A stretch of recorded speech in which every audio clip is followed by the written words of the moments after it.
गुरु भगवान के शुक्राने हैं। हम तुलसीदास जी का प्रसंग ले रहे थे, उसको आगे पढ़ते हैं।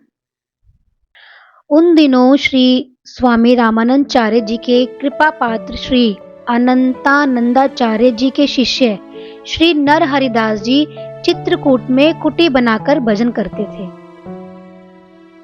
अब देखिए, जब कोई भक्ति पर चलता है तो भगवान उसकी व्यवस्था स्वयं करते हैं। तो ऐसे ही तुलसीदास जी को आगे की शिक्षा देनी थी, ज्ञान देना था। तो भगवान ने सारी लीला कैसे की? श्री शिवजी ने उनको साक्षात दर्शन दिए और श्री रामचरितमानस की कथा सुनाई तथा आज्ञा दी कि हरिपुर में एक अनाथ ब्राह्मण बालक राम बोला है, उसे लेकर आप अयोध्या जाइए और विधि पूर्वक श्री राम मंत्र की दीक्षा देकर मेरे द्वारा कही हुई श्री राम कथा उसे सुनाइए। आगे चलकर वह बालक सुंदर छंदों में श्री राम सुयश का वर्णन करके इस लोक का कल्याण करेगा। श्री नर हरिदास जी ने भगवान की आज्ञा को शिरोधार्य किया और फिर हरिपुर जाकर इस अनाथ बालक को अपनाया, दुलार किया, पुचकारा और गले से लगा लिया। बालक को ऐसा लगा मानो साक्षात भगवान ही नर रूप में मेरे सामने मेरा मंगल करने के लिए आए हैं। अपने इस भाव को तुलसीदास जी ने श्री रामचरितमानस में भी अभिव्यक्त किया है। बंदव गुरुपद कंज कृपा सिंधु नर रूप हरि। तो देखिए, नर हरिदास जी ने तुलसीदास जी को शिक्षा दी। अब देखो, उनके माता पिता तो नहीं थे, चले गए थे, लेकिन भगवान ने उनसे कुछ अच्छे कार्य करवाने थे। उनके जीवन में जो परिस्थिति थी वो इसलिए थी कि उनका जो मन है वो भगवान में लगे। अब हम कहते हैं ना कि हमारे जीवन में सिचुएशन आती है, शायद भगवान हमें क्यों ही दुख देते हैं या हमारे जीवन में ये बड़े दुख क्यों आते हैं, क्योंकि भगवान हमसे अच्छा कार्य कराना चाहते हैं। और जब गुरु हमें मिलते हैं तो उसका मतलब यही होता है कि हमारे जीवन में अच्छा रास्ता शुरू हो गया। अब देखिए, ये बालक है, कितनी छोटी उम्र का है, लेकिन बालक को जब गुरु का प्यार मिला तो उसने सारी चीज गुरु से ऐसे कैच करी, बड़े प्यार से, बड़े कॉन्सेंट्रेट होकर। क्यों? क्योंकि उनको पता था कि भगवान ने अगर गुरु को इस रूप में भेजा है तो आज मेरी जो दशा सुधरी है वो गुरु से ही सुधरी है। तो तुलसीदास जी का अपने गुरु से भी अत्यंत प्रेम था। शिक्षा और दीक्षा। अवध पहुंचकर माघ शुक्ल पक्ष पंचमी तिथि को प्रातः सरयू नदी के तट पर कर्मकांडी ब्राह्मणों ने बालक राम बोला का यज्ञोपवीत संस्कार किया और उन्हें गायत्री मंत्र की दीक्षा दी।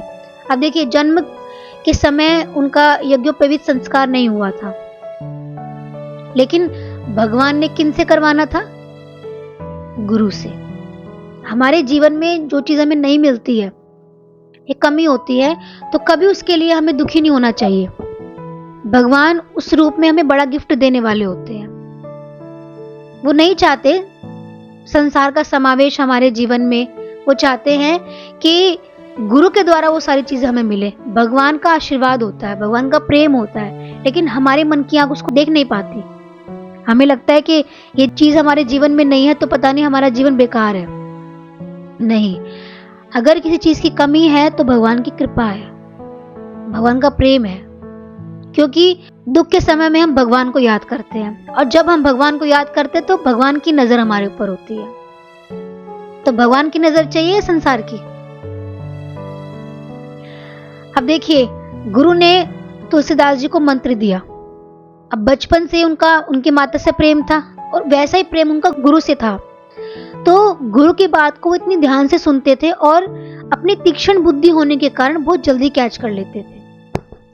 मंत्र सुनकर जब पुरोहित जी ने पुनः इनसे मंत्र पूछा, तब इन्होंने एकदम शुद्ध मंत्र का उच्चारण किया। ब्राह्मण आश्चर्यचकित रह गए इनकी अद्भुत प्रतिभा को देखकर। केवल 2 बार सुनने पर 24 अक्षर का मंत्र कंठस्थ कर लिया, क्योंकि उनका ध्यान इधर उधर नहीं था। यह देखकर श्री नर हरिदास जी बहुत प्रसन्न हुए और उसी मंगल मुहूर्त में विधि पूर्वक वैष्णव पंच संस्कार करके बालक राम बोला को श्री राम मंत्र की दीक्षा दी और अपने इस नवीन शिष्य का नाम रखा तुलसीदास। श्री अयोध्या में श्री हनुमान टीला के पास निवास करते हुए श्री नरहरिदास जी तुलसीदास जी को पाणिनीय व्याकरण का अभ्यास कराने लगे। अब देखिए, शिव जी के आदेशानुसार गुरु उनको सारी चीज की शिक्षा दे रहे हैं। शिष्य की अलौकिक धारणा, जगत से विरक्त, भगवत भक्ति, गुरु में अनुरक्ति देखकर वे मन ही मन प्रसन्न होते। एक दिन गुरुदेव जी की चरण सेवा करते समय तुलसीदास जी ने जब अपनी जन्म से लेकर अब तक की समस्त करुण कहानी कह सुनाई, तब दयालु गुरुदेव की आंखें भर गईं। कितना दुख था उनके जीवन में। देखिए, जन्म देते मां नहीं रही, जिसने पाला वो मां चली गई। उस बच्चे के जीवन में कितना वैराग्य होगा, कितना दुख होगा। लेकिन उस दुख के ऊपर जब भगवान का प्रेम मिलता है तो उस दुख को शांति मिलती है।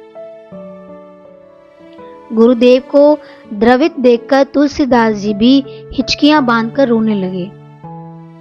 बहुत देर बाद धैर्य धारण कर श्री नरहरिदास जी ने तुलसीदास जी को श्री शिव पार्वती के अहेतुक अनुग्रह का प्रसंग सुनाकर धीरज बंधाया।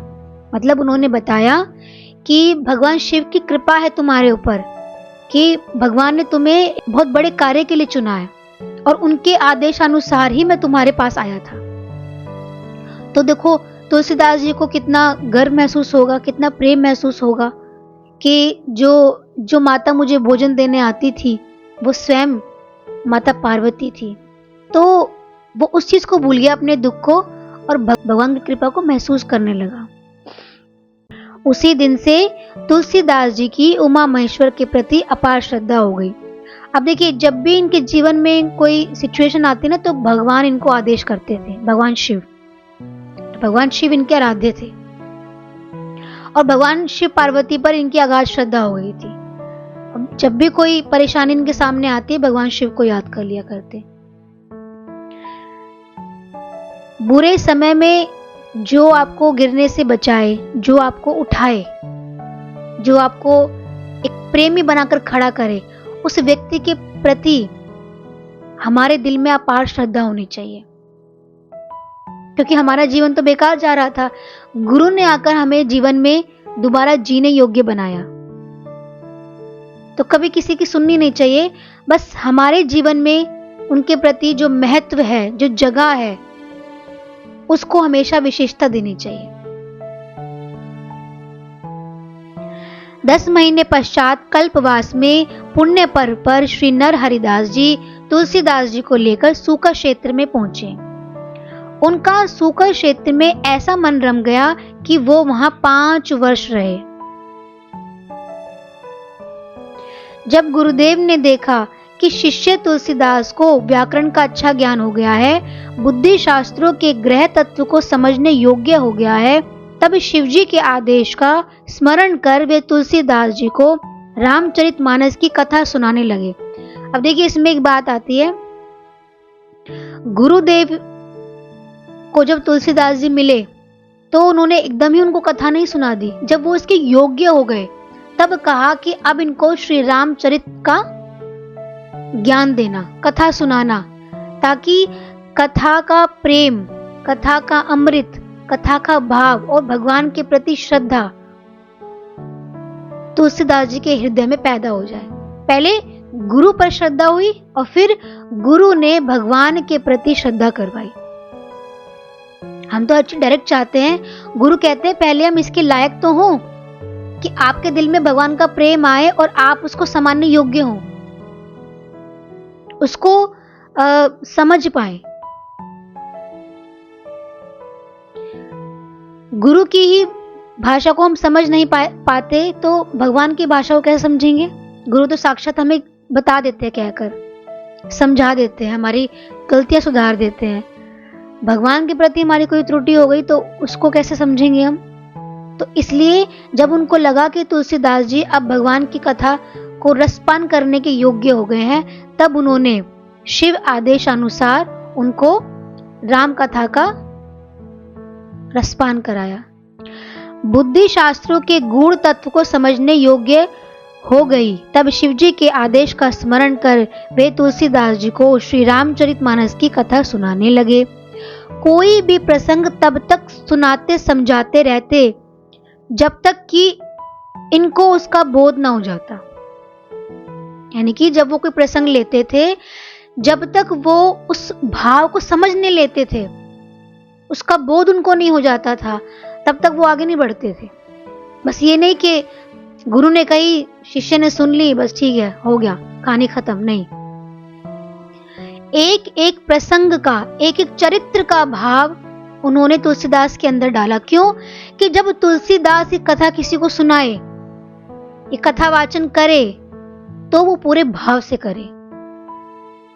क्योंकि कथा खाली शब्द नहीं है, वो तो भगवान की चरित्र की कथा है, भगवान की पावनमयी कथा है। उसमें हमारा भाव नहीं होगा तो वो डायरेक्ट हृदय में जाएगी ही नहीं। व्यक्ति तो कान से सुनता है और कान से निकाल देता है, लेकिन कहते हैं भगवान की कथा तो हृदय से रसपान की जाती है, और अगर आपने दिल से सुन ली तो भगवान से प्रेम हो जाएगा। जैसे मीरा ने भगवान के बारे में सुना तो मीरा का बचपन से ही भगवान से प्रेम हो गया। अब किसी को सिखाना थोड़ा ना पड़ा प्रेम। हमारा भगवान से प्रेम क्यों नहीं होता है? क्योंकि हमारा हृदय अभी उस रस को ले नहीं पाता। हम बुद्धि के स्तर पर सुनते हैं, लेकिन अगर उसको दिल के स्तर पर सुनेंगे तो हम समझ पाएंगे कि भगवान के भाव को। गोस्वामी तुलसीदास जी ने श्री रामचरितमानस में इस प्रसंग का भी संकेत किया है। मैं पुनि निज गुरु सन सुनी, कथा जो सुकर खेत, समुझी नाही तसी बालपन, तब अति रहूं अचेत। कहते बालपन में मैं नहीं समझ पाया, क्योंकि उसमें बुद्धि इतनी चेतन नहीं होती, लेकिन जैसे जैसे उन्होंने सुनी और सुनाई तो भगवान का प्रेम उनके हृदय में उतरने लग गया। देखिए, जब हम कोई चीज सुनते हैं ना गुरु के मुख से, और फिर हमारे अंदर उसका मनन चलने लग जाता है। मनन चलने के बाद हृदय कहेगा कि जिस प्रभु के बारे में मैं सुन रहा हूं वो कैसे होंगे, उनसे मिलन की इच्छा तब पैदा होती है। अब गुरु ने ये तो नहीं सोचा ना कि तुलसीदास जी मिल गए हैं तो इनको पहले भगवान का दर्शन करा दे, नहीं कराया ना। क्यों? जब तक अंदर में मिलने की तड़फ पैदा ना हो जाए खुद से, तब तक इसको गाते रहो, सत्संग को सुनते रहो, भगवान की लीलाओं का गायन करते रहो, जब तक हमारे हृदय में भगवान के प्रति प्रेम ना जागृत हो जाए, उनसे मिलने की इच्छा ना जागृत हो जाए कि नहीं मुझे मिलना है। काशी आगमन और अध्ययन। इस बीच काशी में कोई पुण्य व्रत लगा तो श्री नर हरिदास जी शिष्यों को लेकर काशी गंगा किनारे आ गए। उस समय वहां एक बहुत बड़े विद्वान परम सिद्ध ज्ञानव्रत संत श्री शेष सनातन जी विराजते थे। अब देखिए, गुरुजी चाहते थे कि आगे की शिक्षा दीक्षा वो शेष सनातन जी से ले, क्योंकि वो बहुत महान प्रसिद्ध संत थे और आसानी से किसी को अपना शिष्य नहीं बनाते थे। जब देखते थे कि शिष्य लायक है, उनके ज्ञान के योग्य है, तभी उनको अपना शिष्य बनाते थे। तो हरिदास जी ने तो तुलसीदास को उस लायक बना दिया था कि सनातन जी उनको स्वीकार कर ले, लेकिन अंदर में उनके ये कहते हैं ना, एक भावना थी, ये डर भी था कि पता नहीं वो स्वीकार करेंगे नहीं करेंगे, मतलब उनके मन पे उतर जाए तुलसीदास, तो वो उनको वहां ले गए।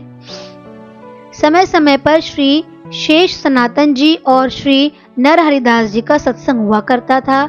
जब ये दोनों दिव्य विभूतियां भक्ति ज्ञान वैराग्य आत्मा परमात्मा की चर्चा करते तो तुलसीदास जी बड़े एकाग्र होकर इनकी बातें सुनते थे। अब देखिए, हमारे टेस्ट का पता कैसे चलता है? जब चर्चा चल रही हो और हमारा ध्यान ऑटोमेटिकली वहां केंद्रित हो जाए, तो इसका मतलब आपका दिल और आपका मन उसको लेने के लिए डायरेक्टली और इनडायरेक्टली प्रिपेयर है। मन को अच्छी लग रही है वो बात। लोग तो सत्संग सुनते हैं तो भी उनका मन भगवान में नहीं होता, गुरु डायरेक्ट दे रहे हैं, लेकिन वहां तो दो गुरु बात कर रहे हैं और शिष्य उनकी बातों को समझने का प्रयास कर रहा है। देखिए योग्यता मतलब एक तो डायरेक्टली लेना, इनडायरेक्टली भी लेने की भावना उनके अंदर थी। एक दिन इनकी तन्मयता को देखकर श्री शेष सनातन जी ने पूछा, क्यों बालक भगवान, हम जो सुनाते हैं कुछ समझ में आता है? तुलसीदास जी ने नम्रता पूर्वक आज तक जितना सत्संग सुना था सब अक्षरांश दोहरा दिया। यानी कि जितने दिन उन दोनों ने सत्संग किया था, जो चर्चा सत्संग में चली, वो as it is Tulsidas ji ने सुना दिया, क्योंकि उनके माइंड में और कोई प्रश्न तो था नहीं। बालक की विलक्षण बुद्धि से श्री शेष सनातन जी आश्चर्यचकित रह गए।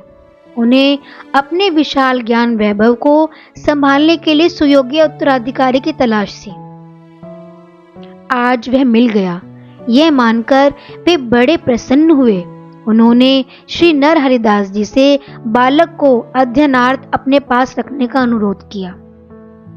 अब देखिए, नर हरिदास जी भी यही चाहते थे कि वो श्री शेष सनातन जी के मन पर उतर जाए, वो उनको स्वीकार कर ले।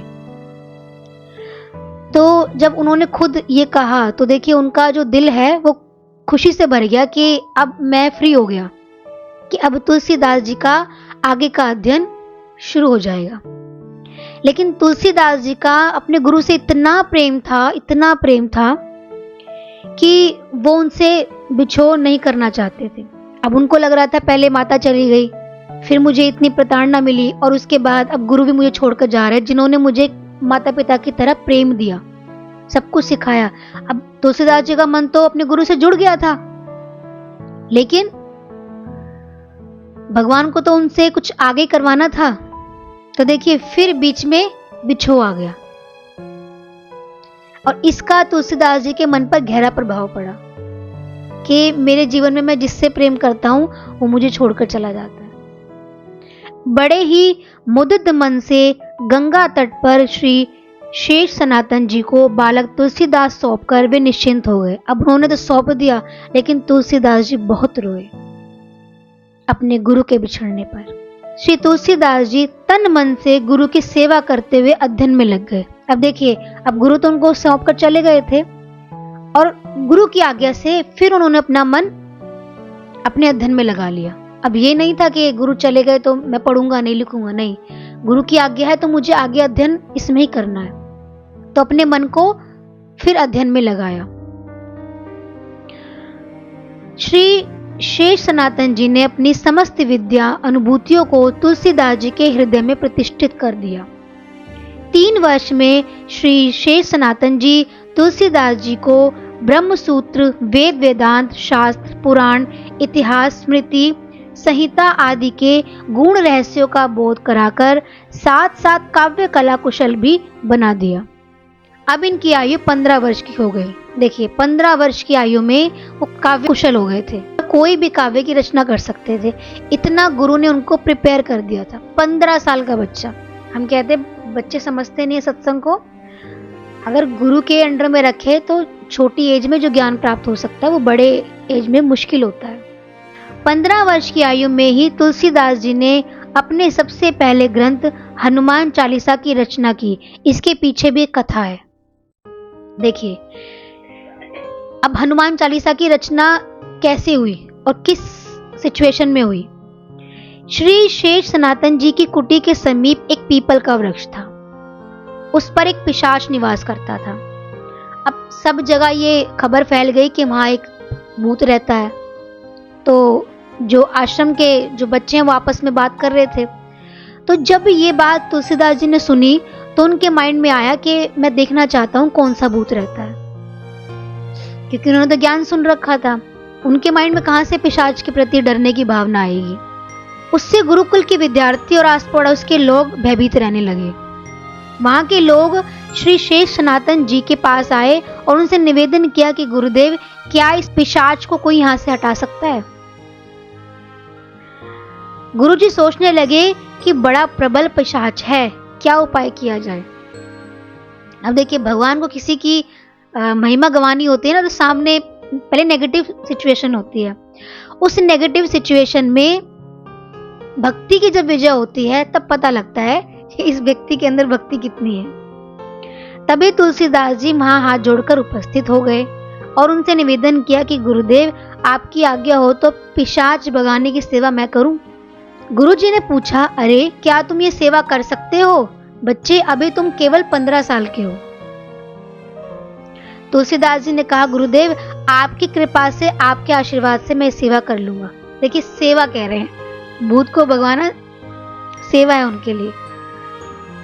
इसका मतलब गुरु के सानिध्य में हम कोई भी कार्य करते हैं वो सेवा होती है। और ये बड़ी सेवा थी, क्यों? सब लोगों को राहत देने वाली, सब लोगों के हृदय से पिशाच का भय भगाने वाली।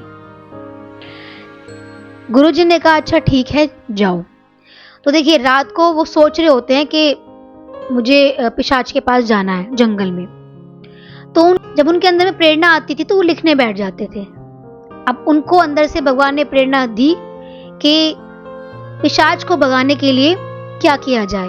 तो तभी उन्होंने हनुमान चालीसा लिख डाली। तो देखिए, उनके जो वहाँ के दोस्त होते हैं वो कहते हैं कि तुम कहाँ जा रहे हो? वो कहते हैं मैं आज पिशाच को भगा कर आऊंगा और ये मैंने हनुमान चालीसा की रचना करी है। कितने भय रहित थे, भगवान का प्रेम जो था उनके अंदर में। तो चले जाते हैं जंगल में और जिस पेड़ पर वो पिशाच रहता था उसको ललकारते हैं, बुलाते हैं उसको। पिशाच अपने पूरे वेग में आता है और कहता है कि तुम्हें मुझसे डर नहीं लगता कि तुम इतने भय रहित होकर यहाँ पर आ गए? क्या तुम्हें पता नहीं है? तो उसने कहा कि मैं किसी से नहीं डरता। और जैसे उन्होंने हनुमान चालीसा का पाठ किया, तत्क्षण पिशाच वहां से भाग गया। तब से जो है हनुमान चालीसा को प्रेत बाधा या कोई भी भूत बाधा के लिए पढ़ा जाता है। तुलसीदास जी ने वहां के लोगों को श्री हनुमान चालीसा लिख कर दी और कहा कि जब भी कोई बाधा हो तो श्री हनुमान जी को याद करना। इन्होंने अकेले ही लंका फूंक दी थी। अब देखिए उनके माइंड में क्या आया, हनुमान जी ने अकेले ही लंका फूंक दी थी, अकेले ये काम कर लिया था, इससे बड़े ही बड़े पिशाच व ब्रह्म राक्षस सब भाग जाएंगे। अब देखिए उनका इंटर रिलेशन है हनुमान जी से। ऐसे ही जब हर परिस्थिति में हमें गुरु याद आते हैं तो हमारा गुरु से नाता जन्म जन्म का नाता रे, गुरु से जन्म जन्म का नाता रे। गुरु हमें इस संसार में बचाने के लिए आते हैं, इसलिए कहा जाता है कि गुरु को हर पल याद करो। जैसे प्रेत को भगाने के लिए हनुमान जी को याद किया जाता है। तब से ही सारे भारतवर्ष में श्री हनुमान चालीसा प्रसिद्ध हो गई और इससे न जाने कितने लोगों ने प्रेत बाधाएं दूर की। इसका पाठ करने वाला सदा के लिए निर्भय हो जाता है। गुरुदेव श्री शेष सनातन जी बड़े प्रसन्न हुए और प्रसन्न मन से तुलसीदास जी को बुलाकर कहा, हमने जो सोचा था तुम वही बने।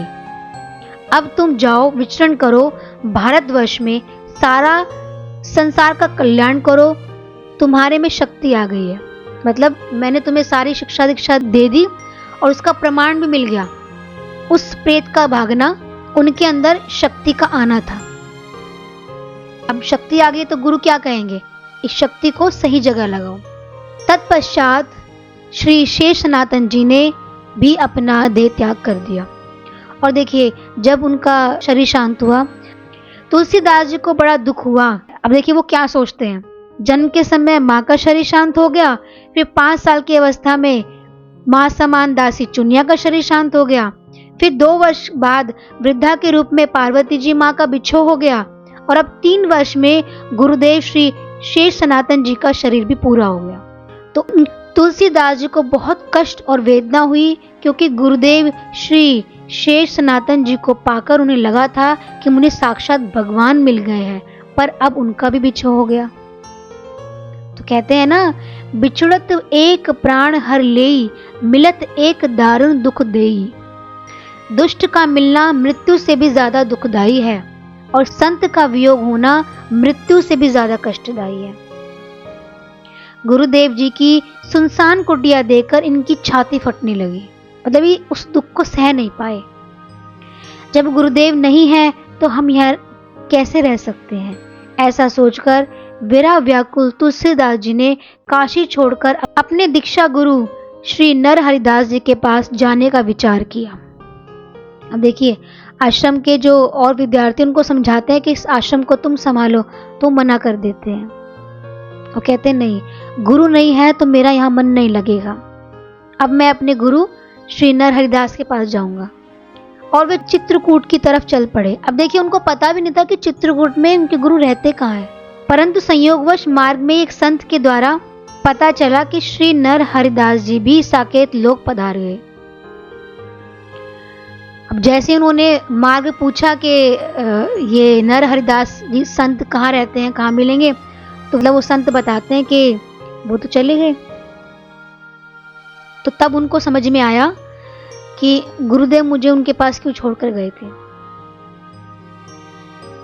और जब श्री नर हरिदास जी का शरीर शांत हुआ तो उनको अंदर में इस चीज की अनुभूति भी हुई थी, लेकिन तब उस समय ये थोड़ा ना समझ थी कि गुरुदेव शरीर छोड़कर ही चले जाएंगे। अब तो इनका दुख और भी बढ़ गया। बहुत देर तक क्या करूं, कहां जाऊं, इस उधेड़ बुन के बाद इन्होंने समीप ही अपनी जन्मभूमि राजापुर का दर्शन करने का निश्चय किया। अब देखिए, एक व्यक्ति से पूछते हैं कि अब ये मार्ग कहाँ जाएगा, तो उस व्यक्ति ने राजापुर का नाम लिया। तो उनको याद आया कि राजापुर तो मेरा जन्म स्थान है, तो अब मैं कहाँ जाऊंगा, क्या करूंगा। तो उनको कोई और मार्ग सूझा नहीं, तो उस तरफ ही चल दिए। राजापुर गांव पहुंचकर तुलसीदास जी ने पूछा, भाई आत्माराम दुबे जो राजगुरु थे उनका घर कौन सा है। लोगों ने कहा, इस सामने जो खंडर के रूप में हवेली देख रहे हो ना, यही उनका घर है। तुलसीदास जी ने पूछा, अरे इतनी बड़ी हवेली खंडर हो गई, कैसे हो गई।